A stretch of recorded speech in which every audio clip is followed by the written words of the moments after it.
After the first term for being a mayor, Denzel dropped the position and did not run again, even though the party and the people wanted him to stay. He went back to the hospital and took the position as the CEO. Though he solely focused on running the hospital, he sometimes performed surgeries, if needed be, for important reasons, or lectures for medical students. It's been 3 years since then, since Ayesha and her daughter Caitlin left the big house. Even though Dana's with him, the absence of both of them did not fill the hole.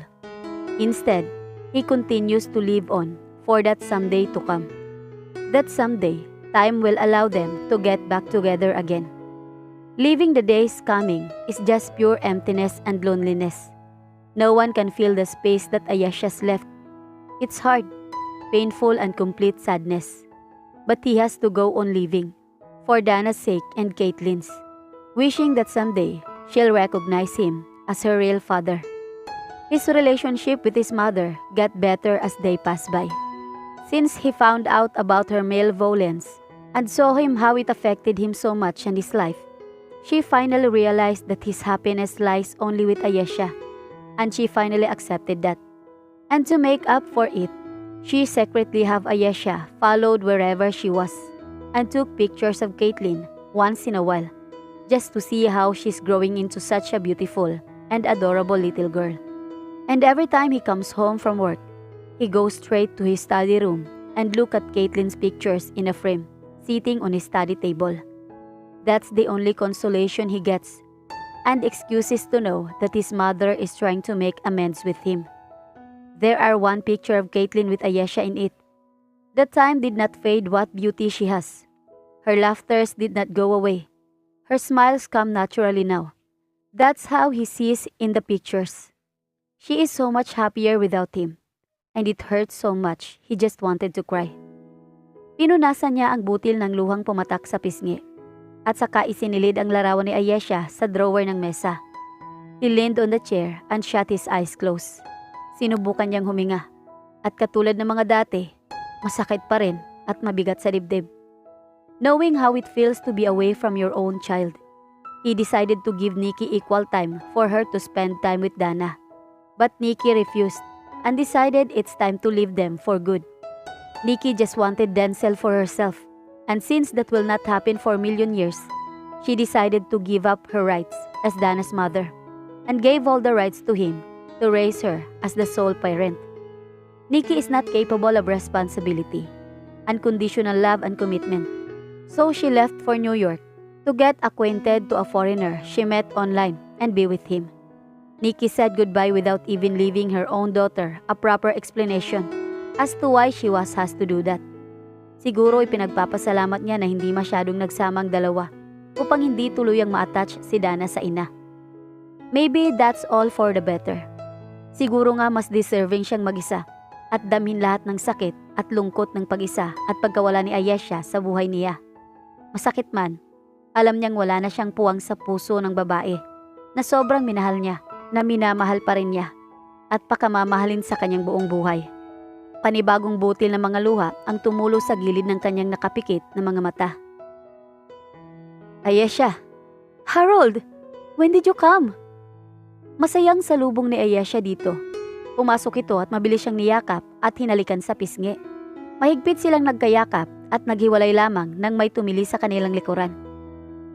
Uncle Harold! Harold and Ayesha look up and saw Caitlin stepping down the stairs. Hey little missy, how are you? He opened up his arms to her and ran to him and embraced him really tight. Oh Uncle Harold, I miss you so much. Natutuwang saad ng anak. I miss you too little missy.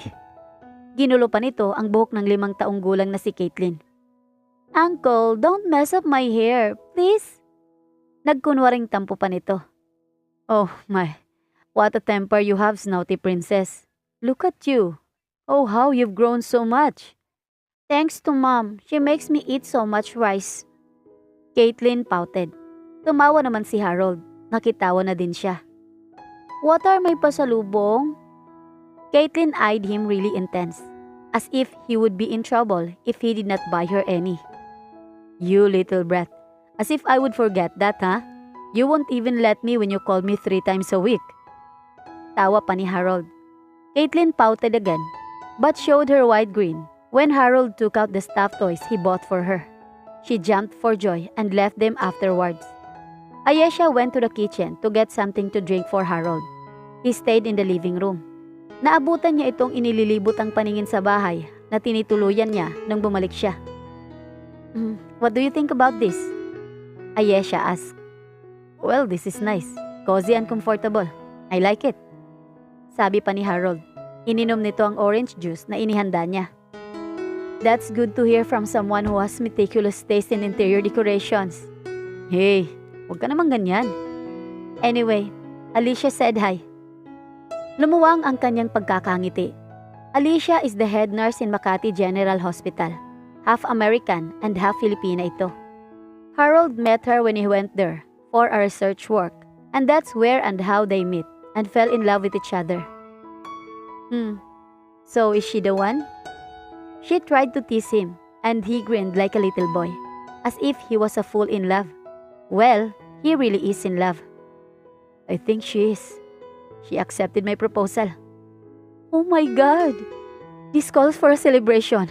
Oh God, Harold, I'm so happy for you. I owe it all to you, Ayesha. Harold, shh. If not because of you, I would still be lying on the hospital bed and still blaming myself for my wife's death. That was an accident, Harold, and I was just at the right place and the right time. The car accident was not your fault. You did your best. I thought I did. I promised my wife I would protect her.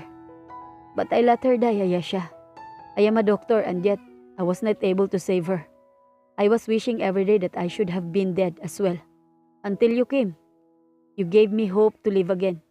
You nursed me back to health and happiness. You helped me forgive myself more than anything else. It's all because of you, Ayesha. Mahigpit nitong pinisil ang kanyang palad. No, Harold. Hindi lang ikaw ang nakabangon sa panahong yon. Ako man ay tinulungan mong makabangon at mabuhay na muli. Kung hindi mo ako tinulungan noon, hindi ko mahahanap ulit ang sarili ko. You helped me up when I needed someone. You gave me a new life. You helped me raise Caitlin. You've been a really good friend until this day. I guess we help each other then. He gave a faint but sincere smile. Yeah, we did help each other to live our lives again. And Caitlin, she made our lives colorful. She gave us the rainbow we lost at one time. She gave us new hopes and courage to go forward. Yeah, exactly. She did it and still does. Caitlin is my everything. She's my life, Harold. Saglit na hindi umimik si Harold at mataman lang siyang pinagmasdan. Medyo nailang siya sa titig ng kaibigan. What? Tinapik niya ang balikat nito. Don't you think it's time for Caitlin to be really happy? Siya naman ang natigilan. As always, Harold has the guts to always bring this stuff out. Noon magpahanggang ngayon. What do you mean? When I get married, Alicia and I will be moving together. I want to spend the rest of my life with the woman I have found love again. I will still be Caitlin's second father, but she deserves to know that her father is out there and missing her, Ayesha. Hindi siya umimik. Gusto niya itong kastiguhin, pero alam niyang may punto ito. Hindi nga lang niya alam kung ano ang dapat maramdaman. Naalala niya kung paano siya pinilit ni Harold na manatili saglit sa bahay ni Denzel noon. He pushed her to stay with Denzel, hoping they would get back together. That was his plan, and she just went along with him because they're friends, and friends help each other. Alam naman niyang tumutulong lang ito na magkaayos sila ni Denzel. Pero masyadong maaga para mangyari iyon. Denzel was still in pain and felt betrayed, but somehow, those days spent with him. How she wished he accepted her wholeheartedly, but no. He kept the grudges and still continued to punish her and himself. I saw him today at the seminar, though he did not see me. He looked so terrible, Ayesha. He needs someone to take care of him. Love him. He deserves a second chance, sweetheart. But Harold, I'm just saying, Ayesha, no one really can heal the wounds we have. Not even another person can heal it. Only the person who made us that way can heal ourselves. I did not refuse when you suddenly pretend to be in a relationship with me. Just imagine the shock and pain those brought to Denzel. He is my friend, my favorite student. He may be a bad lover, but he's a good person and a really great father to his daughter. So I am sure that Caitlin would love to know that he is the kind of father she has. Harold, I didn't mean to bring you between us. It's just happened. Before I could even think properly, my body and my mind reacted that way. I'm sorry at nadamay ka pa, Harold. I really didn't mind that you did that, Ayesha. Denzel is not the only one suffering. You may be smiling, but I know you. I've known you enough to know that you are also hurting inside, Ayesha. And I know for a fact that you never stop loving him. You remain true to your heart and still in love with your husband. Harold, we're not married anymore. Certificate is just a piece of paper, Ayesha. It can be crumpled, thrown away, and even torn apart. But Ayesha, sweetheart, that does not even matter. What's important is your heart that still loves and beats for him. And believe me, Denzel still loves you. He longs for you. He may not seem that way, but I know what his eye says. He's waiting for you, Ayesha. He loves you. Only you. She has to swallow hard to get the lump out that's stuck in her throat. Hindi niya namalayan ang luwang pumatak sa mukha niya. Bawat salitang binibitawan ni Harold ay nagpapakirot sa kanyang dibdib. Ngunit ang marinig na mahal pa rin siya ng kanyang dating asawa magpahanggang ngayon ay nagpapasaya naman sa kanya. And I'm sure now, he's still thinking that you and me are still in a relationship. Napaismid pa si Harold. Well, we are still. Pinahid niya ang muka na basa ng luha. A good friend relationship. That's all we have going. And that's not what he thinks. As if I care whatever he thinks. And besides, he assumed it, so let him suffer. Oh, you stubborn, beautiful woman. Just admit that you do care, and you can't wait to feel him again. Harold? Nakaramdam siya ng hiya sa tinura nito. He winked at her. Humalakhak naman ito, kaya nakisabay na rin siya. Pagkuway umalis na din ito maya-maya. Nahulog naman siya sa malalim na pag-iisip. Habang minumuni-muni ang pinag-usapan kanina nila ni Harold, lalo namang bumibilis ang pagtibok ng kanyang puso. Tumanggi man ang kanyang isip, pakiramdam naman ang kanyang puso ay tama lang. Na dapat lang na gawin niya ang magpapagaan at magpapasaya sa kanyang damdamin. Nahapit niya ang kanyang dibdib. Maybe it's time. The time to put everything back in its place. Siguro naman ay tama na mga panahong nasayang lang sa paggugol ng sakit, panghihinayang at pananabik. They deserve to be happy now. She's ready. She's ready to forgive. Forgive and accept. She's ready to love again. Tumingala siya sa itaas kung nasaan ang silid ng anak. Nagpakawala siya ng malalim na hininga. Uunahin niya sa anak. Sasabihin niya ang dapat nitong malaman. Ang tungkol sa tunay nitong ama. At ang tungkol sa kanilang dalawa ni Denzel. Caitlin is smart at the age of 5. Magugulat at masasaktan marahil ito. Subalit, alam niya na mangingibabaw ang kasiyahan nitong magkaroon ng totoong ama. At iyong tunay pa nitong ama. Humakbang siya at pumanhik papunta sa silid nito. Romualdez Hospital. Ngayon ang orientation ng mga interns, kaya naman kailangang bumaba ni Denzel sa auditorium para i-welcome at magsalita na rin as the CEO and director of the hospital. Wala pa siyang tulog kagabi dahil sa tinatapos na research. Isa kasi siya sa naimbitahang dumalo sa International Doctors Conference na gaganapin sa Orlando, Florida para i-present ang kanyang research para sa makabagong medisina. Hindi pa siya tapos, pero kailangan niyang ipahinga ang mga mata at katawan na rin kahit sandali. Naupo siya sa pinakudulo kung saan ay makikita niya ang lahat ng mga nakaupo sa harapan. Malaya siyang sumandig sa upuan at hindi alintana ang hindi maayos na pagkakasuot ng polo shirt na wala sa ayos ang kwelyo, necktie na hindi nakabuhol mabuti, pati ang kanyang buhok na hindi niya pinag-aksayahang suklayin. Maingay ang mga interns na nagkukumpulan sa gitna ng auditorium. Napansin niyang may mga bagong mukha rin maliban sa mga interns. May mga bagong hire nga palang 3 nurse dahil sa papalaki nilang hospital. They recently expanded the wards, so there are more spaces, meaning they need more people to fill up those space. Ipinikit niya ang mga matang nananakit sa pagtitig sa paligid. Nakatingala siya at isinandig niya ang ulo niya sa likod ng upuan. He really needed a rest. Maya-maya, nabawasan ang ingay sa paligid. May naramdaman siyang haplos sa kanyang noo, subalit dahil hindi niya madilat ang kanyang mga mata na sobrang bigat na, hinayaan na lang niya iyon. Marahang umaplos ang pamilyar na palad sa kanyang pisngi. Kumibot ang kanyang labi. Napalunok siya at naramdaman ang pagbalong ng luha sa kanyang nakapikit na mga mata. He must be dreaming, yes. Only a dream. Panaginip lang na maramdaman niyang muli ang haplos ng babae na kinasasabikan niyang makapiling. At dahil panaginip lang ito, ayaw na muna niyang magising.